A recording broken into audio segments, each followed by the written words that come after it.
On m'a dit récemment, je vois pas en quoi la numérologie peut permettre de se déconditionner et de se réaligner puisque finalement, elle enferme dans des cases. Oh, mon Dieu, quelle horreur! Non, surtout pas, surtout pas.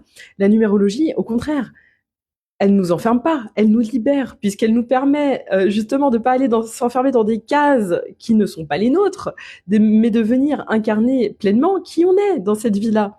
La numérologie, elle étudie la matrice choisie par notre âme pour vivre cette incarnation. En quoi ça nous emprisonne?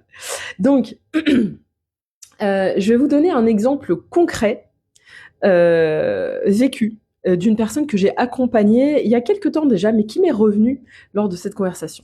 C'était une personne qui n'arrivait pas, selon ses mots, à se stabiliser dans la vie. Elle changeait tout le temps d'emploi, elle déménageait régulièrement, elle avait du mal à se poser, et donc elle se qualifiait de personne instable. Et son entourage aussi la qualifiait de personne instable. Et c'était devenu un problème pour elle parce qu'elle essayait de trouver une stabilité, de trouver un rythme de vie qui finalement lui créait de la souffrance et du malheur. Euh, Elle essayait par exemple à tout prix de vouloir trouver un CDI et faire toute sa carrière dans la même boîte sur le même poste. Et sauf qu'elle n'y arrivait pas parce qu'il y avait un truc au fond d'elle qui était plus fort qu'elle et ça pouvait pas durer. Et puis un jour, on a fait son thème. Et elle s'est aperçue, cette personne, qu'elle avait beaucoup de 5 dans son thème, et aussi beaucoup de 1 et beaucoup de 9.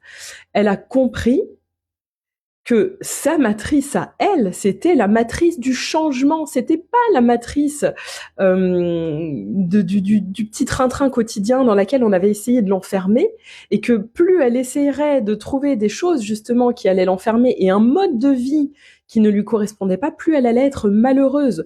Donc quand elle a compris ça, elle a pu arrêter de vouloir rentrer dans un moule dans lequel on essayait de la mettre, et puis elle a pu se donner l'autorisation d'être elle-même, de se réaliser elle-même et de comprendre que sa stabilité à elle, sa voie d'épanouissement à elle, c'était le changement régulier. Donc elle a arrêté de croire que la meilleure chose pour elle, c'était de trouver un CDI, mais elle a finalement accepté, par exemple, que ce qui l'épanouissait le mieux, bah, c'était de faire de l'intérim, c'était de changer de poste régulièrement, de faire des CDD, c'était de déménager régulièrement, parce qu'en fait, elle s'est rendue compte que elle était une vagabonde de la vie et que c'est ça qui la rendait heureuse. Donc elle a arrêté de vouloir coller à des grandes normes qui n'étaient pas sa norme à elle et elle s'est alignée à sa propre norme. Et il n'y a rien de plus beau que ça.